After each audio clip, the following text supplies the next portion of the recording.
Hi friends, welcome. Today I'm here to talk about how I made this photo, as well as others.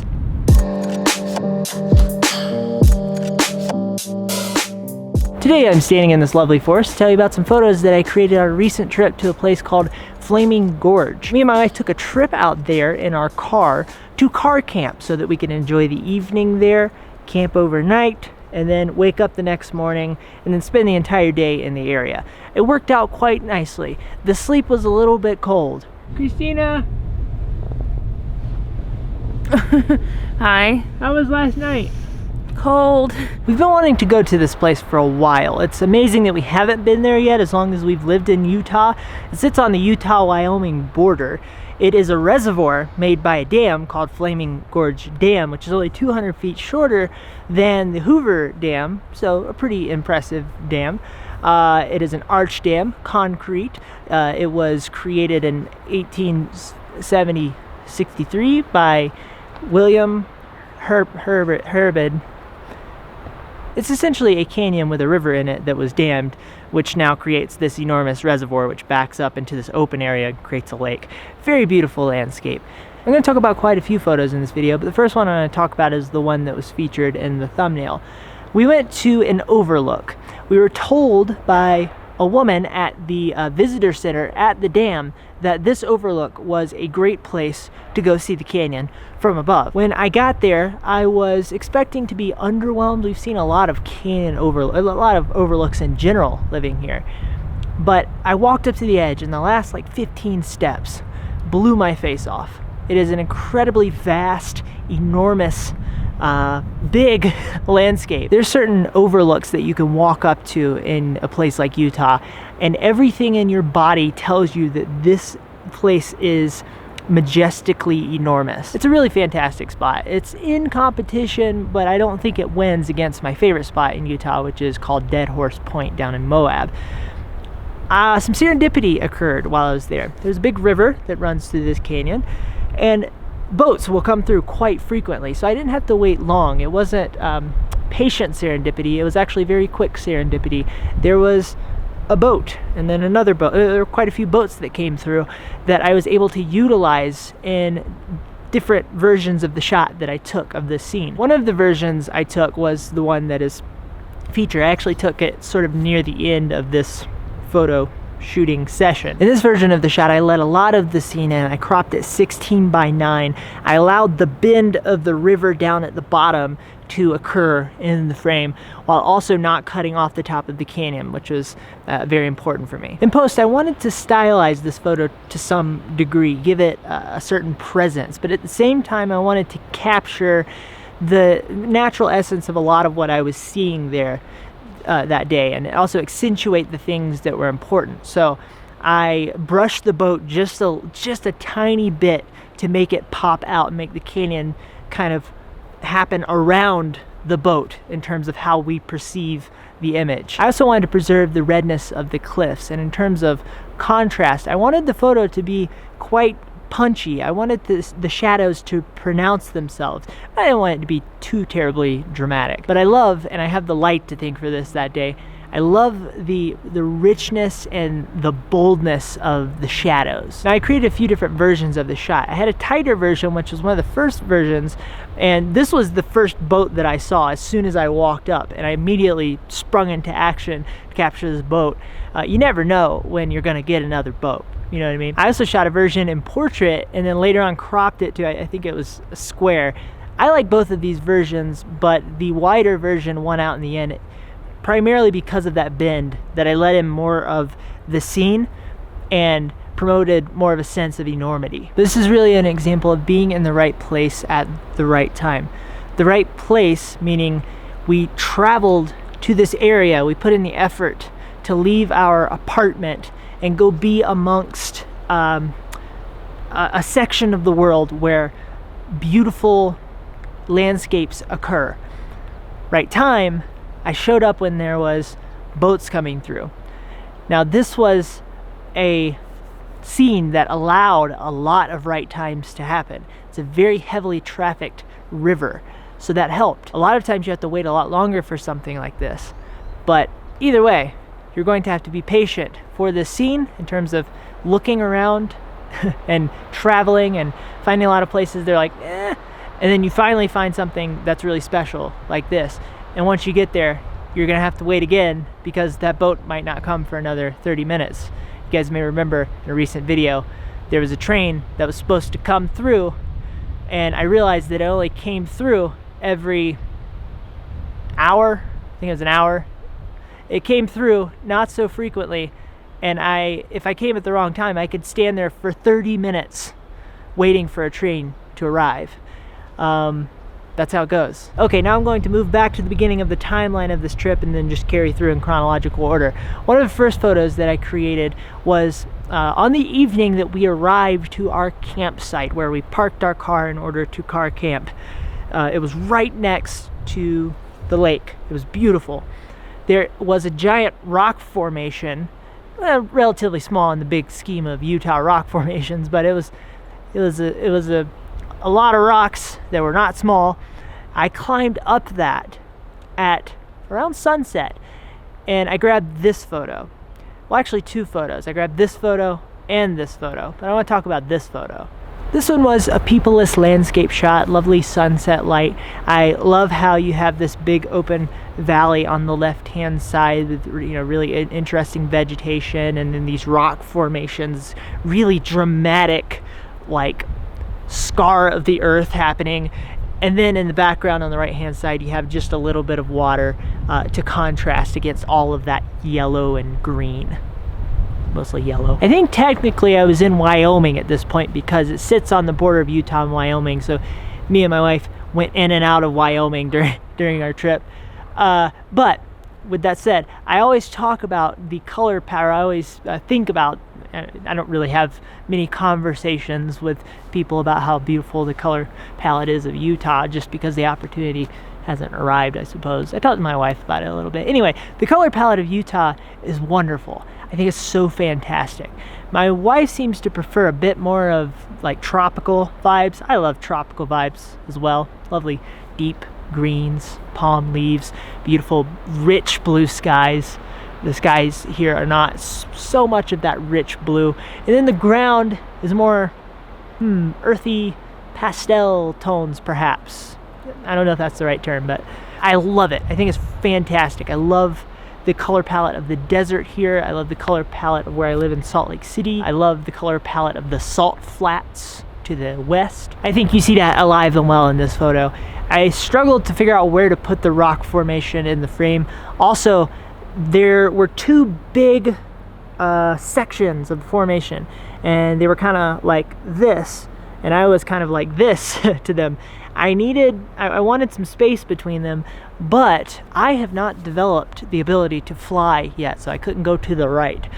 So I had to figure out a way to make it work where they were together. It was a tricky scene to figure out how to make work. You think you end up in a beautiful scene like this and you just hold up the camera and just set the timer, throw it in the air, and it's going to take a beautiful photo. That is not the case. Landscape photographers are very skilled people, and I say that because I don't consider myself a landscape photographer. I consider myself an adventure photographer. I take photos of landscapes, but there are a lot of people who just focus all their energy and time on that, getting out at the right time, waking up very early, looking for ways to make all the elements, the still elements of nature, the non-moving things, all align perfectly and all the light come through in the beautiful way. I just like to get out and capture things that create a sense of adventure and all sorts of things, courage, other things like that. So I haven't spent as much time developing that side of me. I put a lot more energy towards working people into my shots to make them more interesting. So playing with this can be a lot of fun, but it's a lot of work as well.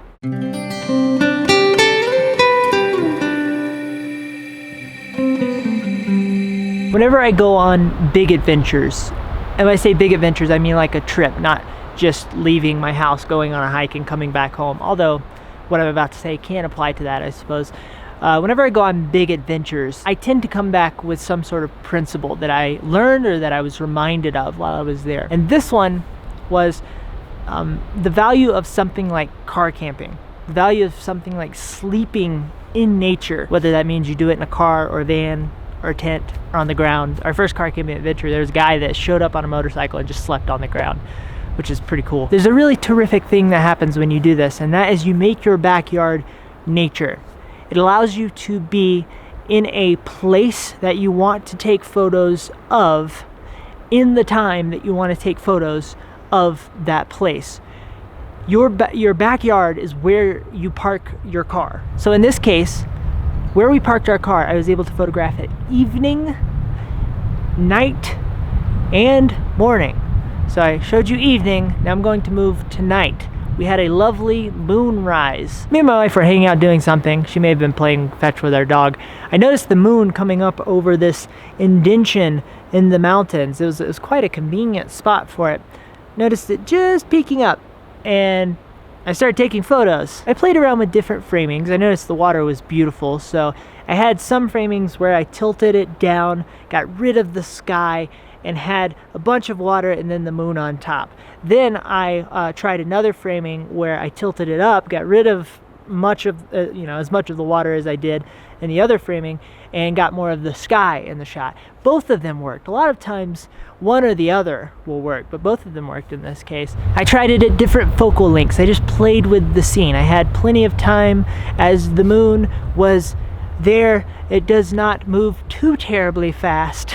So I had a lot of time to just fiddle around with different ways of going about the scene. What's cool is that you may have been there and interpreted the scene completely different than I did, which should remind us that there are always different ways to photograph the scene. I also took one with my wife in there, because it's always good to add a person. I took one with my wife. She was playing with some ducks and filming for our video that goes up on our shared channel, links below. She was playing with some ducks. We were enjoying the ducks' presence. I also took one a bit later in the process of the moon rising, where you could see the moon's reflection, that's what it's called, on the lake. Something I learned, I never knew this, and this might be helpful for you if you're going out to shoot a moon. As the moon goes up, the reflection gets thicker on the water. So it starts out really thin like a line, and then it expands out and becomes broader and broader, so you can choose what version of that you'd like for your photo. Good heavens, I'm starting to get a bit chilly. Let's look at the elevation. 8,930 feet. That's probably why. We then went to sleep, and by went to sleep I mean struggled to get 2 or 3 hours of sleep. We're still figuring out this car camping thing. We woke up the next morning to a beautiful sunrise. Once again, a fantastic feature of camping is the sun tends to wake you up, and you're already exactly where you need to be to take beautiful photos of sunrise light, which is something that we like to utilize here in the world of photography and videography. And I went around and captured quite a few different things. I captured the rocks that I climbed on the evening before from a distance with the lovely morning light on them. I looked in the rearview mirror, saw the sun and the quality of the light, and thought that would be a nice shot. It ended up being a photo that maybe you would put second or third in the collection on an Instagram post. Nearby there was a big dirt path that you could drive a car down if you wish, and the scene just felt really nice to me. It had a nice mood to it. I love the vegetation in the foreground, the yellow and green tones, the path as a leading line, and then the background you have these dark jagged rocks, and then you have the water in the back on the right hand side.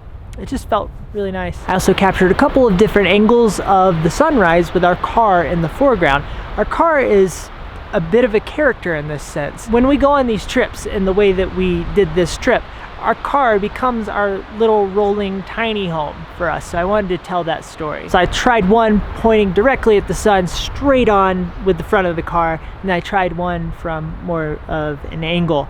The one from more of an angle was way more aesthetically interesting in the end, I think. But once again, we have this beautiful yellow morning light that's different than evening light worth waking up for. Oh, also, in editing these photos, there's a magical thing that happens when you find great light. When you go into the editor, you will find yourself having to edit that photo very little. You'll push like 2 buttons and go, I think I'm done. And we're done. A lot of times I'll find myself fighting to just fix issues or just get the quality that I'm after, but there are certain circumstances where I find really beautiful light like this, and it's so easy. It's really worth it. Light. Another thing compositionally that makes this photo work is you have the car on the left third and then the sun on the right third, creating a sense of balance in the photo. And finally, we have a proper, strong, fine photo of the sunrise with a lovely ducky on the right as an extra added bonus for Patreon supporters. So I love in this one how the sun sits at the pinnacle of this set of mountains.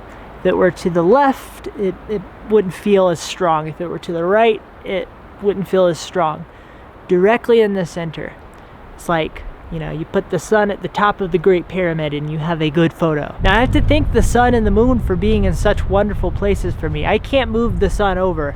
It just happened to rise in a really glorious spot. I love the aesthetic of the sun's reflection on the water. I love the aesthetic of the water itself and the mist. I love every single one of the shades of color in this photo, and I love the strong darkness on the mountains. And of course, little Ernest the duck. I brought Ernest the duck home with me. He now lives in a cage. Okay, that's it for this one. I hope you found it entertaining and insightful. If you have any questions about my process, please comment below. I'd be happy to engage. Also, you can send me messages on Instagram at James the Red if you want to go deeper into questions about anything regarding how I do anything. I've had lovely conversations with you guys in the past. I always appreciate them. If this video brought you any value, please feel free to hit the like button. Those likes are greatly appreciated. And if you want to subscribe, that would make you a very neat Thank you so much for watching. Goodbye. Oh, more photo walks to come, by the way. Oh, and there is a video that will be coming out, or has already come out by the time you see this, on the channel that me and my wife share called The Reds, where we actually took a camera with us and filmed the experience of doing this trip. So do that if you want to.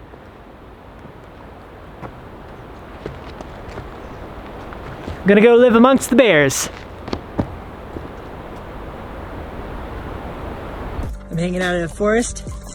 I'm a little too cold because I stayed out here too long and got a little too cold. Just got finished filming a video. Me and my wife watched Lord of the Rings: The Two Towers last night, and this looks a lot like what you would see in that movie, which makes me very happy.